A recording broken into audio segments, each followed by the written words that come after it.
Hey everybody, in this video I'm going to be doing a product review of the XVIVE portable stereo recorder. It's the XV1-R model. This is a new stereo recorder just released by XVIVE. I'm going to show you what comes in the packaging, some of the features, then I'm going to do some sound comparison tests in different types of environments just to show you how well this thing works. Full disclaimer, the people at XVIVE sent me this recorder to review, but that's not going to affect my review. I'm going to give you my honest opinion of this device today, and I've got links in the description where you can buy it. But before we begin, remember to like and subscribe. That way you get notified when I post new videos. I post new content like this and guitar lessons several times a week, and here we go.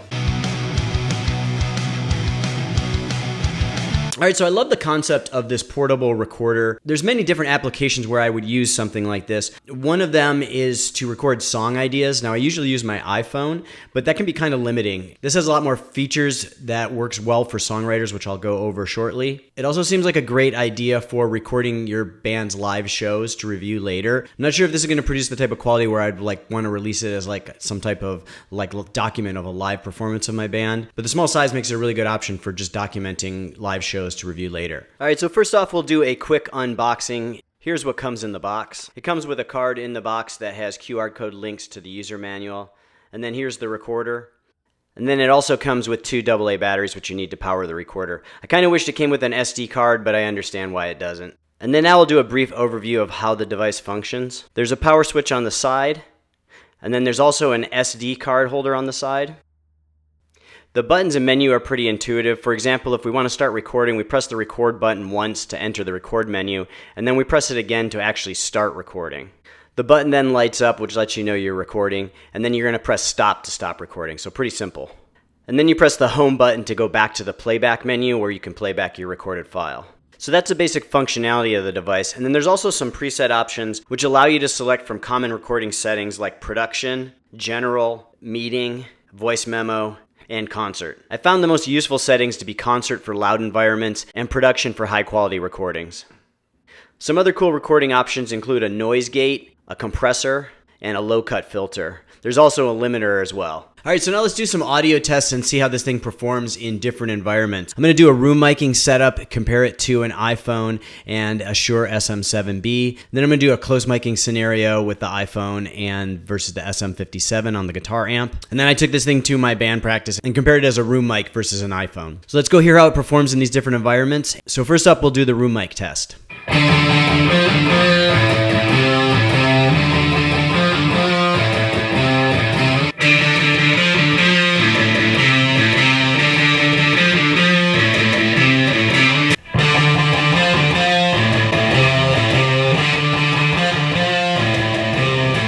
Now we'll do the close miking test.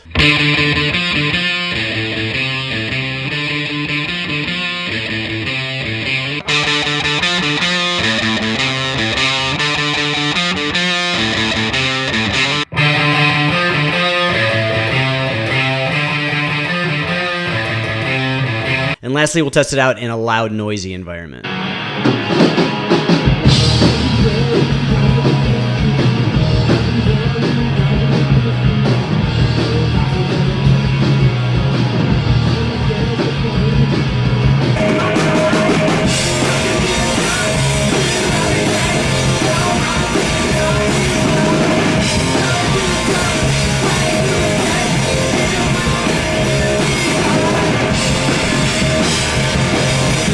All right, so having tried this out in a variety of different environments and comparing against something like an iPhone and then the more professional mics like the Shure SM7B and the Shure SM57, my conclusion is this works really well in certain scenarios. So I felt like the room mic scenario with the guitar, this kind of gave the most well-rounded sound, but it was very comparable to the iPhone. I felt that both of them were pretty close to each other. So in that type of scenario, I couldn't see replacing my iPhone just because I almost always have the iPhone on me and I don't need a second device. As far as the close miking scenario, I felt like the XVIVE recorder actually did a little bit better than both of the other options. And one of the reasons I think this is this is kind of developed to give you like a stereo type sound. So you've got a little bit of room sound with close mic sound, which is the way I ideally like to record guitars. I like to jam an SM57 right up to the speaker, and then I also like to have a room mic that's in phase a little bit farther back, so you get a little bit of the fullness as well as like kind of the crunch of the close mic. So I think that this recorder actually kind of emulates that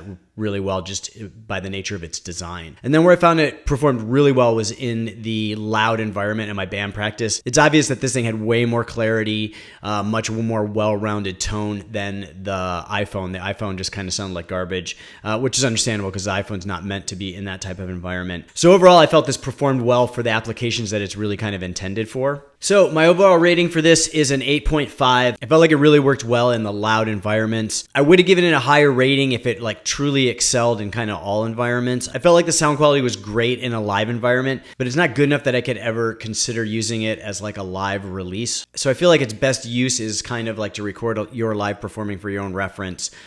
Maybe for posting YouTube videos with like cleaning it up in Logic Pro or something like that. I also felt like more tweaking with the controls if I had the time to do that. I could dial in a better sound in every application, the close mic, the room mic, and the loud environment. But just going with the presets got you a pretty good sound. And lastly, I really liked the ease of use. I opened the box, I kind of fiddled around with it for a little bit, and it was very intuitive. So if you're looking for like kind of a workhorse type recorder for your song ideas, it's great that it has the overdubbing feature. That can come in really handy. And then, like I said, if you want to record your band and you're in a loud environment and you want just a little bit more clarity and a better sound for that type of environment, this is a great recorder. So if this sounds like the application that would work for you, I've got a link in the description where you can buy this thing. So that's it for this one. I hope you liked the video. Remember to like and subscribe. That way you get notified when I post content like this. I post new videos several times a week. And check out my website, scottobryanguitar.com. And I'll see you guys next time.